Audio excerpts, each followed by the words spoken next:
Hi guys. So a little while ago I had made some rosettes and I had used this tassel as an embellishment. If I can find the video to those rosettes, I'll put them in the description box.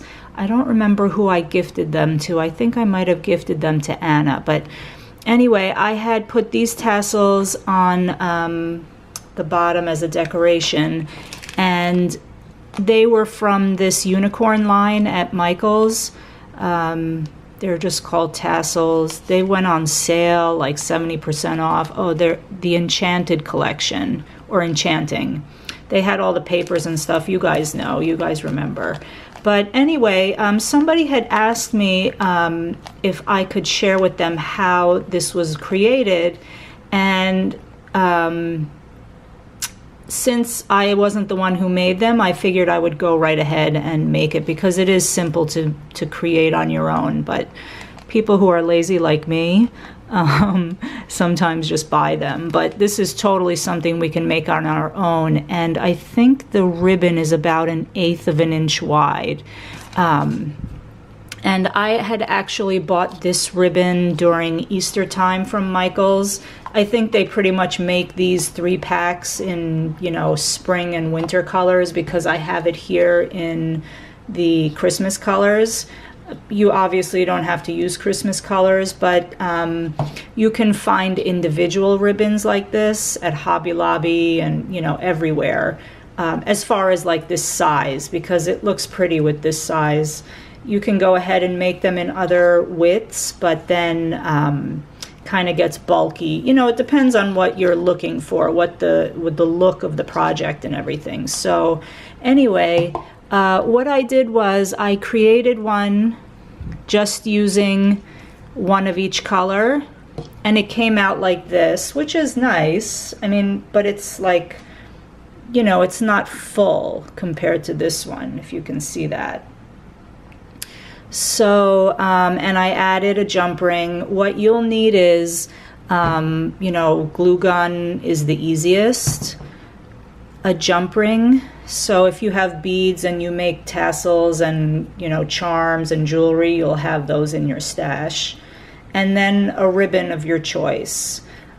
This part can be anything you want it to be. It could be beads, you know, you could decorate it. I just tried to mimic the simplicity of what was shown here, which is just really like a gold ribbon that has been hot glued together to hold it together. So what I did was I took then 2 of each of the colors, so 2 pink, 2 orange, and 2 green. I measured these out to be about 10 inches just to give myself some room. Because I'm folding it in half and twisting it, and, you know, in case it's uneven, I might cut the ends. But that's all aesthetically like up to you and how you decide to approach your project. So then what I did was I just kind of, you know, neatly piled them together, and I just gave it a little bit of a twist just to make it neat, so that it's easier to handle while I'm creating the tassel itself. I'm not so worried about perfection really up here, because, you know, it is what it is, and you're gonna cover it up anyway up here. So then you get something like this with a loop in the middle. Now, I wouldn't go ahead and put my jump ring on now, because when you put it on and you have to use your tools to close it, you know, unless you put this down, put something on it and hold it, you don't have enough leverage to keep the ribbon in place the way you like it. So what I did was I put my tassel all together, glued it and everything, and then put the jump ring. So this, I'm just going to go like this, kind of, you know, up here it gets a little bit bulky because you're using so many ribbons, but, you know, just take your time and play with it. I don't like the way that looks. Okay. Let me do it one more time.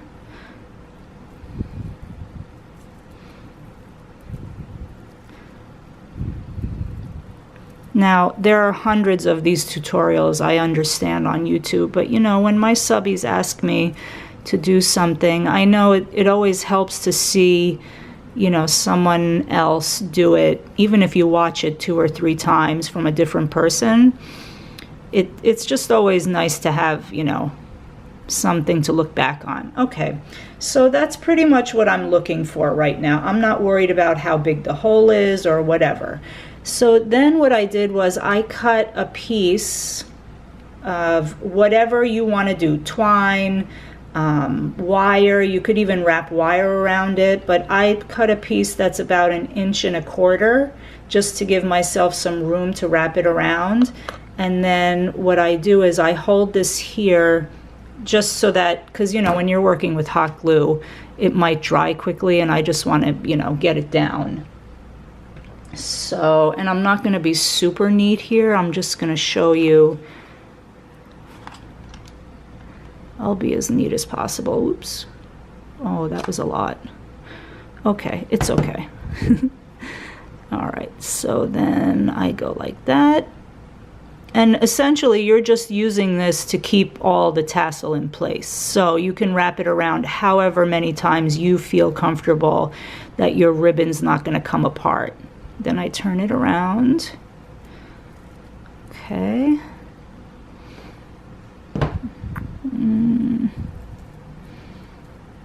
Okay. Then I'm going to, let me see if I'm in frame. Again, just for demonstration, I'm going to show you how it's put together. And normally I would be a lot neater, but you know, you guys get the gist of it. Okay. Then I turn it around again. And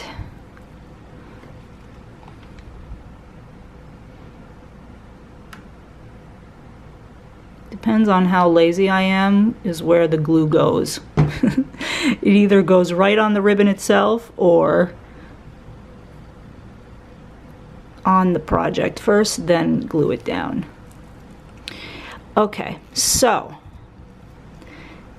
then what happens is I don't want to glue all of this and then cut the end later, because if glue is there dried up and you go to get your scissor in there, you know, you might fray the ribbon because you can't cut it properly. So what I do is I kind of say to myself, you know what, I'm gonna wrap it one more time and have that much left over, and I'll snip it off now. Again, that's the way I do it, you know, because that's like, in my mind, that's what I'm thinking, because I don't want any glue to be on there and then go back when it's all dry, and you know, then the ribbon gets frayed, and you know, you might cut the glue and it might come apart. I don't know. This is the method to my madness. So okay, and then you go like that. Okay, so there you go. I mean, you pretty much have exactly what that is, and you didn't have to pay and go to the store and get the coupon, and you know. Okay, so then what I did was I took a jump ring, and you know, you take these and let's see, it's not focusing. Okay.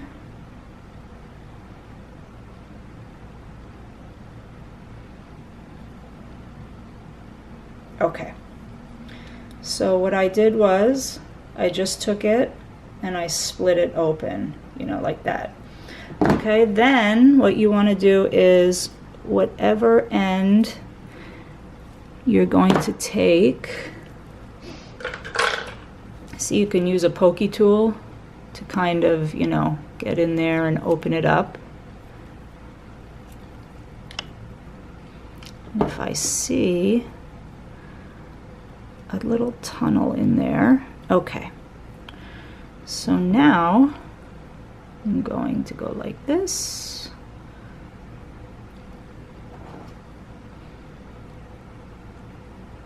And I'm going to close the jump ring. Okay, you fiddle around with it till you like the way it is, like that. Let me do it again. Close it right on target. Okay.